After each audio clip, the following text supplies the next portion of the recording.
I'm Sandra Peart, Dean of the Jepson School of Leadership Studies, and it's my great pleasure to welcome you to this evening's program.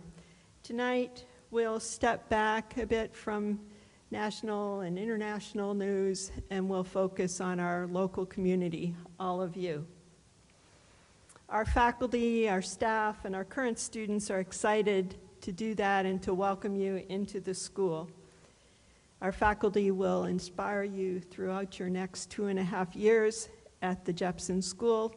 Many of them are here this evening. A few of them are in Chicago at the International Leadership Association Annual Conference, coaching some students who are taking part in a case competition. Drs. Bazzaio and Henley send their best wishes to all of you. This event is always scheduled for this Wednesday in November, and we have no control at all about when or over when the International Leadership Association schedules their conference. So they wish they could be here, but unfortunately can't. I'd like all of our faculty and staff to stand so that you can see who they are. They're scattered about the room. And for those of you, both parents, family members, and of course our new students, take a look at this room. These are the people that you'll want to get to know over the next few years and this evening as well. So please go ahead and try to, if you're not at their table, try to start a conversation during some of the other parts of the program. As usual, we have a remarkable group of students to admit into the Jepson School this evening. 92 of you are being admitted, including 3 juniors. I generally like to tell you some things about our incoming class, and I want to thank Kirsten Sutherland and Linda Trent for putting this list together. It's a long list of accomplishments. I won't say everything that everyone has done, but here are a few things. We have among you a presidential scholar, as well as a Whitehead scholar and Bonner scholars. Additionally, we've got 2 recipients of the Richmond College's Mateer Prize, Dick Mateer. We've got among you AP scholars, and many of you made the dean's list in your first or second semesters at the university. 6 of you are Gary McDowell Institute Fellows. 1 of you attended the Jepson School at Cambridge program this past summer, which is very remarkable because usually people do that after their junior or perhaps their sophomore year. So that's incredible. Another completed a summer program at the London School of Economics. I'm an economist, so I was really interested to see that one. Your resident assistants, orientation assistants, speech consultants, peer advisors, career advisors, your tutors. You're on the Youth Adult Advisory Board for the Mental Health Collaborative. You serve on Honor Council, Student Conduct Council, Robbins Student Government, the Richmond College Student Government, West Hampton Student Government. And after tomorrow's election, 3 of you will serve as our sophomore representatives on JSGA. Congratulations in advance to whomever those 3 are. You perform, many of you are artists, musicians. You perform with the UR Wind Ensemble, with the University Jazz Ensemble, with Scala Cantorum, and a cappella groups, and 1 of you founded the UR Video Game Orchestra. Many of you participate and hold leadership roles in clubs on campus, including on Spider Board, the Knitting Club, Bark Club. I don't know what the Bark Club does.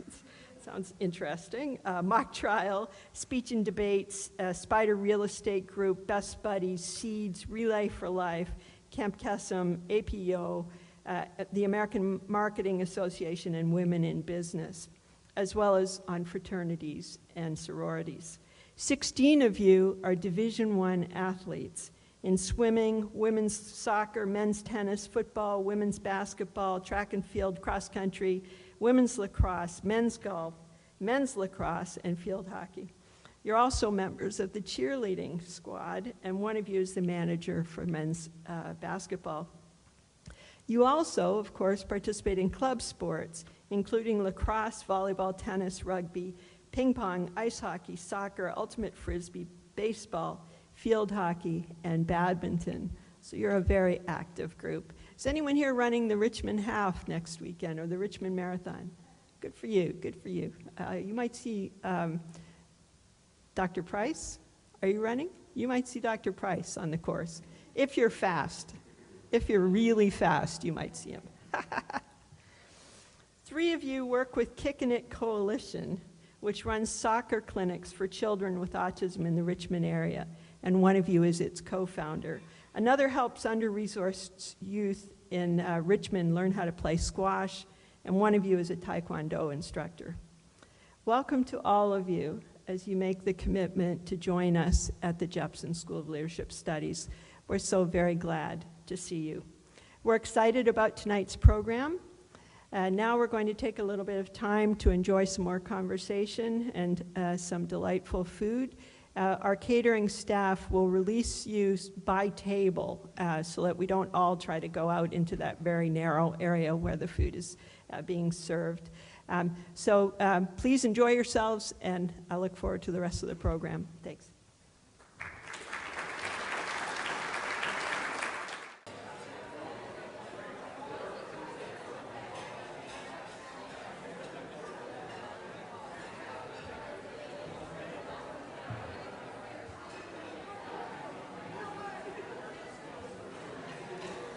Good evening, everyone.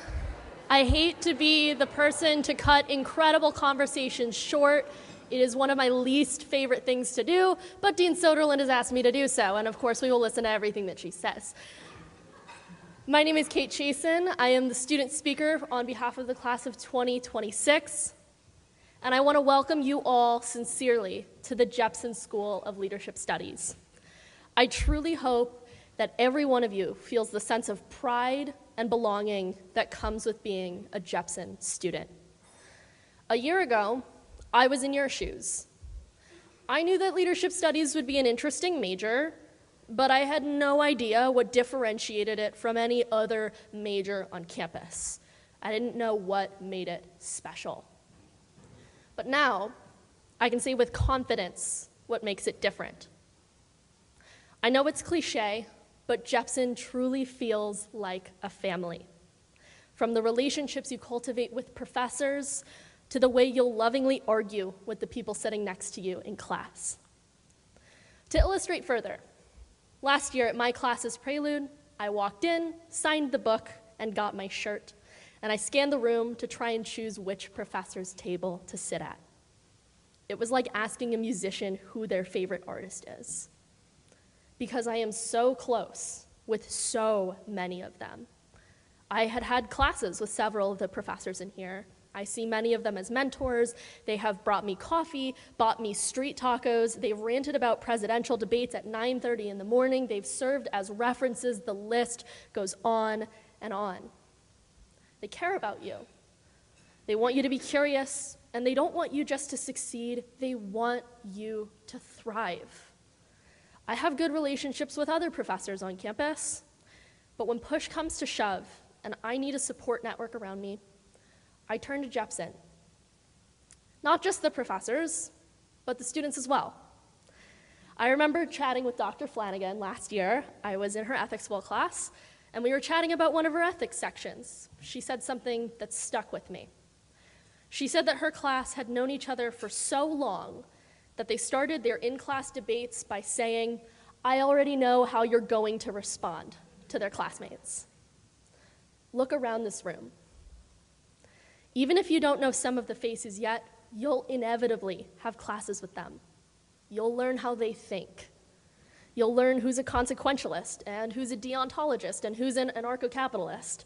You'll learn who swears like a sailor and who will follow you into the Jepson lounge after class to keep arguing about food deserts. I'm not naming any names.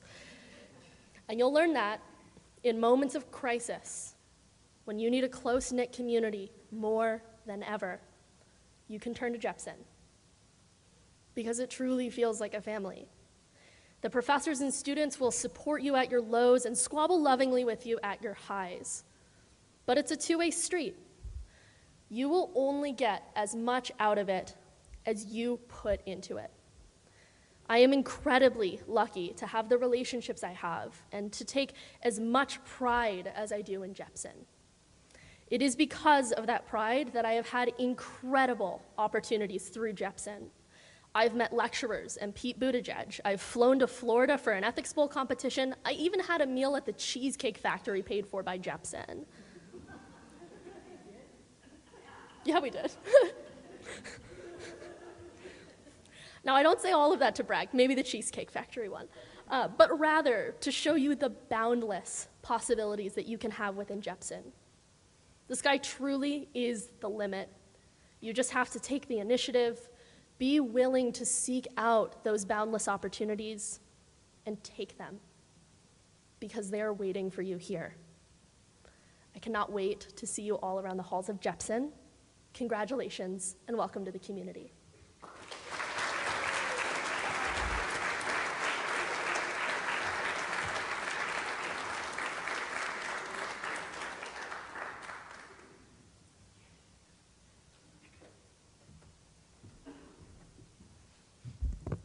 Tough act to follow.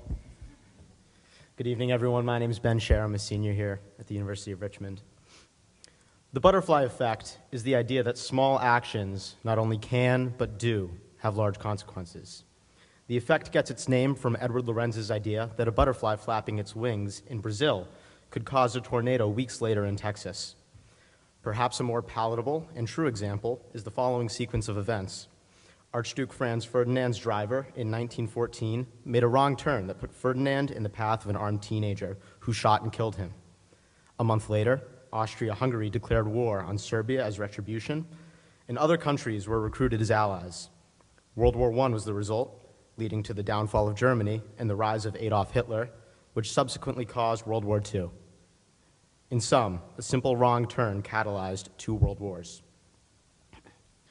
When we think of leaders in the colloquial sense, we generally think of politicians or CEOs. Maybe we consider celebrities leaders too. That said, as you all embark on your Jepson experience, I'm sure you'll come to the same conclusion I have. Leadership can come in many different forms. I remember 2 years ago, sitting in the same seats where you are now, thinking that it's odd, I've been told so many times in my life, that I should try and be a leader. Of course, being a leader is great, but what if everyone was told this? Why is it that we're frequently told we should be leaders when it's a simple fact of life that we can't all be the CEO? Leadership is not just for those of us with fancy titles. In fact, it doesn't require anything formal at all. Over the next 5 semesters, each and every one of you will have a plethora of opportunities to apply and embody what you'll learn here at Jepson, and it won't require any sort of loosely defined leadership position in a club or organization. Like the butterfly effect, your small actions can and will have large consequences. I'll provide you a personal example that isn't as tragic as tornadoes or world wars. I never intended to study leadership. Coming to Richmond, I was certain I'd study business and computer science. It was only because of a vacancy in my schedule and a friend in the class that I registered for leadership in the humanities with Dr. Kaufman. The simple act of a friend mentioning to me that he thought I might enjoy the class has led me to being here speaking with you all today. Leadership can manifest in simple acts of guidance and influence. Sometimes it's the smallest actions that have the greatest impacts. Let me briefly pivot from discussing the discipline of leadership to the personal experiences you'll find during your time at Jepson. You've certainly heard it said many times by now, including just moments ago by Kate, that the Jepson community is robust and strong. Look around. These are the people you'll work with and get to know well. As a senior nearing graduation, it's rare that I sit down on the first day of a Jepson class and don't know the peers surrounding me or the professor at the front. As sophomores, I imagine that may not be true for you all. As such, let me challenge you to get to know each other. It's not hard. A simple hi and striking up a conversation as you sit down on the first day of class will do. It's not lost on me how intimidating that can be, but the theme of this speech is small actions and how you never truly know what will come of them. Take advantage of this community. Leadership and followership are not binary. In your classes, in your extracurricular activities, in your jobs, and beyond, you'll find yourselves playing both roles in different contexts. As you do, remember the butterfly effect, and you'll always find the space to apply the concepts you've already begun and you will continue to study at Jepson. Think of what small actions you can take that will make a difference, and you'll find that leadership will come naturally. Thank you for your time. Congratulations on taking the next step in this journey, and best of luck Enjoy every moment, as it won't be long before one of you finds yourself here giving a speech in 2 short years.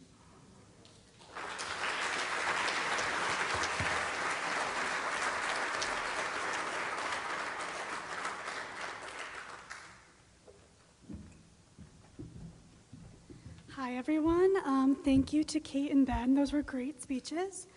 But hi, my name is Isabella DeRosa, and I'm a senior and senator on the Jepson Student Government Association, and I'm honored to introduce our faculty speaker this evening, Dr. Williamson.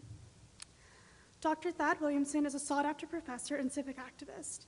His research focuses on the intersection of theories of social justice and public policy, particularly as applied to urban politics and economic policy. He writes regularly on current issues for a wide variety of popular and scholarly publications. He is currently engaged in 2 research projects. The first focuses on community wealth building as a national policy paradigm capable of developing practical solutions to long-standing racialized inequalities of wealth and power that have undermined democracy in the United States. The first major publication from this project, Community Wealth Building and the Reconstruction of American Democracy, Can We Make American Democracy Work?, which Williamson co-edited with Melanie C. Barnes and Corey D.B. Walker, was published in October of 2020. The second is a book-length study of contemporary Richmond in collaboration with Dr. Julian N. Hayter, Associate Professor of Leadership Studies in the Jepson School, and Dr. Amy L. Howard, Senior Administrative Officer for Equity and Community of the University of Richmond. The book is titled The Making of the 21st Century Richmond, Politics, Policy, and Governance, 1988 to 2016, is being released this month. And I actually got to see it in class today, so a perk if you have him as a professor. A recognized community leader on poverty reduction efforts in Richmond, Williamson currently serves on the board of Richmond Public Schools Education Foundation, supporting K-12 public schools in Richmond, and the Richmond Health Equity Fund, which supports community organizations tackling racial and economic inequalities and health outcomes.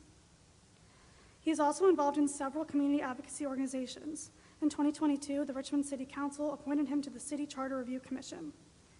Previously, Williamson served as the first director of the city's Office of Community Wealth Building while on leave from the university during the 2014-2015 and the 2015-2016 academic years. Following the November 26 municipal elections, Williamson served as the transition director for Mayor-elect LeVar Stoney.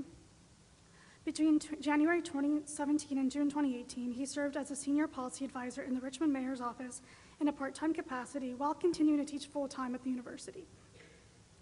As a senior policy advisor, he led the development of the RVA Education Compact, a systematic collaboration between the Richmond Mayor's office, school board, and the city council to address the needs of schools and families in Richmond. Dr. Williamson is also a recipient of a number of awards. He received the university's Distinguished Education Award, the Jepson School Servant Leader Award, the Lavender Graduation Committee's LGBTQIA+ Faculty Ally of the Year Award, and the Bonner Center for Civic Engagement Contribution to the Institution Award. He also served as president of the University Faculty Senate during the 2020-2021 academic year. I'm very lucky to have Dr. Williamson as my professor for my Leadership and Political Context class this semester. Our class is full of interesting discussions, debate, negotiation simulations, and analysis of the current presidential election. Learning from such an accomplished person has been a very rewarding experience that I'm incredibly grateful to the Jepson School of Leadership for. With that being said, let's give a warm welcome to Dr. Williamson.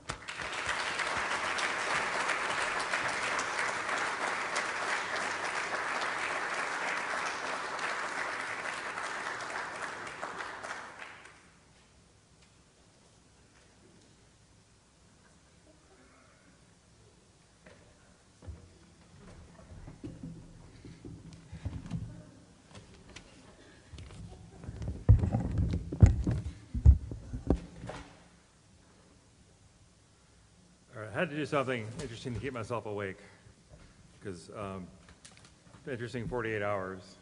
And when I got the request to do this, which I appreciate, they hadn't asked me to do this since 2005, which I think Cassie, Terry, and Crystal are the only ones who are here from that. But if you know anything about my behavior on election day, it's a long day for me. And I was out there at polls from 5:45 in the morning till 6 at night, working for a school board candidate, city council candidate, and mayor candidate. And then I watched results from 7 to 1 a.m.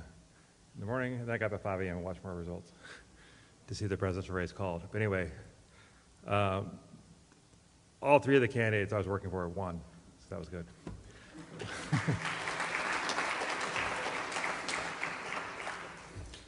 So it's a strange day, a strange time to be giving a talk, and I was like, the time of this, I better not write anything because who knows what the mood will be.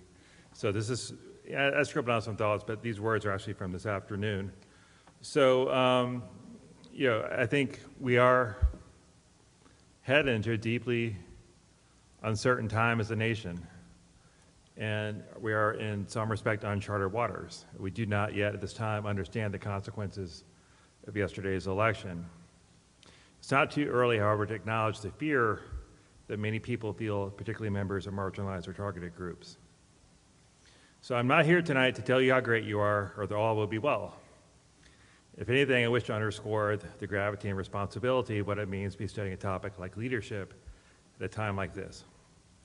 Leadership is fundamentally a relational concept, and because it involves human relationships, it necessarily connects to questions about human group behavior, about ethics and morality, and questions about human agency, among others. But I don't think that this school was established just to explore interesting questions academically. I think there was a thought that greater understanding could, over time, lead to better leadership and better societal outcomes in practice. And indeed, there would not be a need for such a school as this if everything in the world was A-OK. In fact, social scientists and historians have been writing with deep concern for decades about the fissure in our society, American society, and the possibility it might at some point break down or break apart. In, I believe, 2008, James McGregor Burns, the esteemed historian who was a major intellectual influence on the founding and early curriculum of the Jepson School, gave a talk here, I think one of his final public talks, in which he essentially predicted that within a generation, American society would either undertake a dramatic restructuring or face the possibility of cataclysmic internal conflict. And indeed, perhaps the Trump presidency, past and future, is the form that conflict is taking. The larger national trends of polarization, growing inequality, and declining faith in the ability of U.S. democracy to deliver the goods have largely continued over the past 15 years since Professor Burns issued its warning. And yet, this is not the whole story.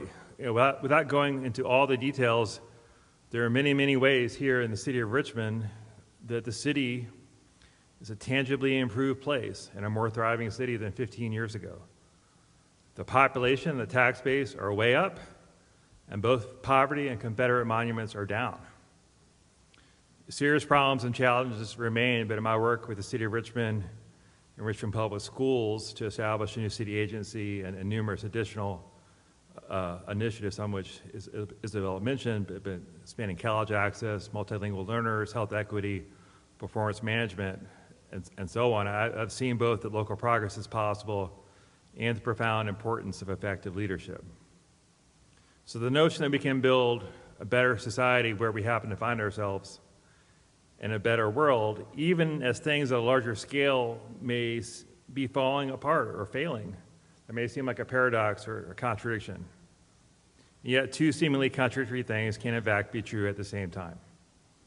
So one of my regrets this semester is that I was not able to offer the course Folk Music and Protest Thought, established in our curriculum by our late colleague Gary McDowell and taught by me for the first time in 2022. I didn't offer it this time because honestly I felt like offering a class related to the election would be a little more important. But maybe now it turns out the class on protest may be very important and very timely. What's ahead for us as a society is not clear, but history shows that challenges to fundamental injustices and abuses of state are often led by young people, people your age, and often employ music as a critical medium of expression and organizing. Now, as you hopefully are aware, one of the most important artists of 1960s folk music and protest was Bob Dylan. Dylan was and is a famously complicated artist. So one part of his work expressed radical alienation with social institutions and the political status quo.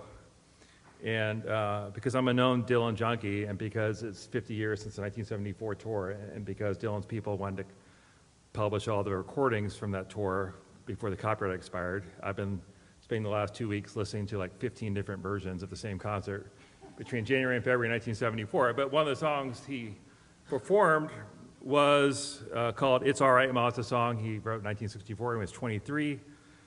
And, in January 1974, our president was Richard Milhouse Nixon. He was in some trouble at that time, and this line always got a response. And I'll just read a couple of verses here. Dylan says, disillusioned words like bullets spark, as human gods aim for their mark, make everything from toy guns that spark to flesh-colored Christ that glow in the dark. It's easy to see without looking too far, not much is really sacred. Our preachers preach of evil fates, teachers teach that knowledge waits, can lead to $100 plates. Goodness hides behind its gates, but even the President of the United States sometimes must have to stand naked. And he would perform that, and inevitably people would cheer because of Watergate. And so that's one of the bleaker songs in the canon, but as I said, it's a complicated figure. And so there's an earlier song he wrote as a 21-year-old, and this is still astonishing to me, patterned after an older folk song called Lord Randall, and it's called A Hard Rain's Gonna Fall, and supposedly written with the Cuban Missile Crisis, 1962 in mind. And in this one, there's a blue-eyed son who narrates traveling through different places in the world, 7 sad forests, a dozen oceans, and then seeing these various apocalyptic scenes. Seeing a black branch with blood that kept dripping, and a room full of men with their hammers of bleeding, and so forth. And then ask, what did you hear? I heard the sound of a thunder that roared out a warning. Heard the roar of a wave that could drown the whole world. Who did you meet? And talks about, I met a young woman whose body was burning. I met a young girl, she gave me a rainbow. And then finally at the end, well, what do you do now? And that's always a question. So what he said at that time was, I'm going back out before the rain starts falling. And I'll skip to sort of the end of it because it's a lot, but he goes through pellets of poison and a home in the valley where the home in the valley meets a damp, dirty prison. The executioner's face is always well hidden, where hunger is ugly, where the souls are forgotten, where black is the color, where none is the number. And he goes on and says, and I'll tell it and speak it and think it and breathe it, reflect from the mountain so all souls can see it. And I'll stay on the ocean until I start sinking. But I'll know my song well before I start singing. So that was at 21. So tonight, earlier, as I'm sure you are aware, 83-year-old Bob Dylan performed in Edinburgh, Scotland, songs from 1965 to 2020. So that's the way to live a life. I want you to take your time here and think about what will you do with your time here that will enrich your life when you're 40, 60, and 80, and beyond. And so my fondest moments as a Jepson professor is when the students have challenged us and made things happen. From creating service trips to New Orleans to challenging the building names, Jepson students did that. Y'all need to do the same.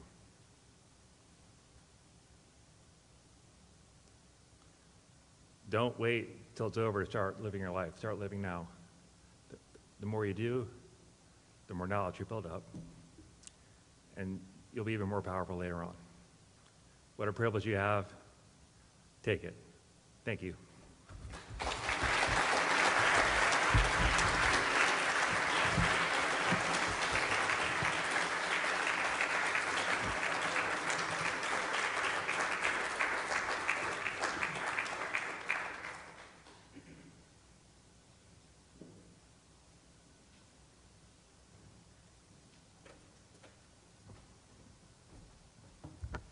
Ben, you thought you had a hard act to follow? Really?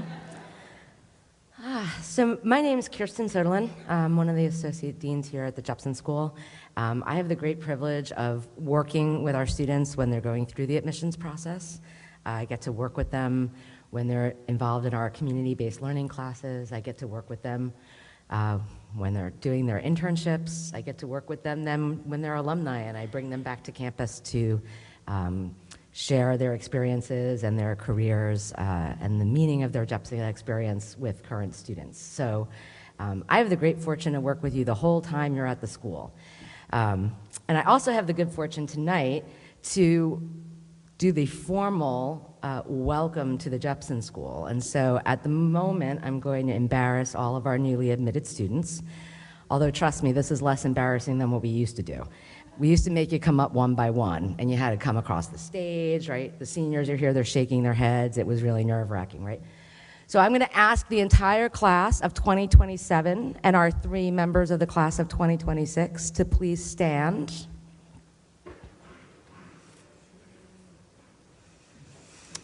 So we started with having the faculty and staff stand and be recognized. We now want to recognize you, members of the class of 2027 and 2026, as our newest Jepsonites, right? Our newest members of the Jepson community. We're small, we're mighty, and we stand with one another. So can I have a round of applause for our newly admitted students?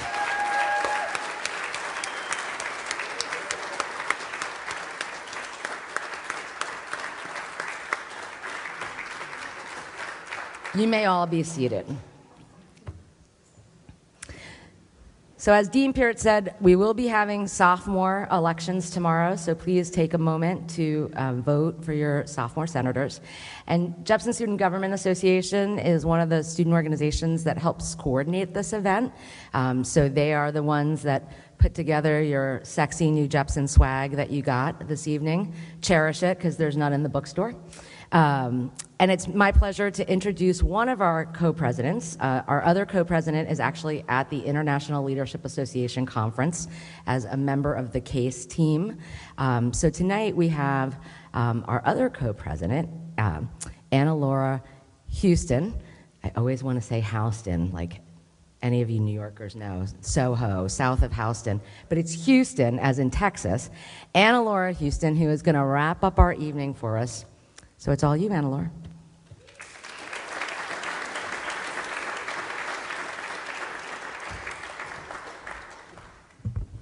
Okay. Hi guys, my name is Anna Laura Houston. I'm a senior here at Richmond. I'm double majoring in English and Leadership Studies. Welcome to the Jepson School of Leadership Studies. I know that Jepson has been the highlight of my college career, and I hope that when you guys are seniors and looking back on your career, that it'll come to feel like the same thing. Basically, my only concluding remarks for the night were also to please participate in your sophomore election if you're a newly admitted sophomore. That's basically all I have. Congrats, you guys should be proud of yourselves. Welcome to Jepson.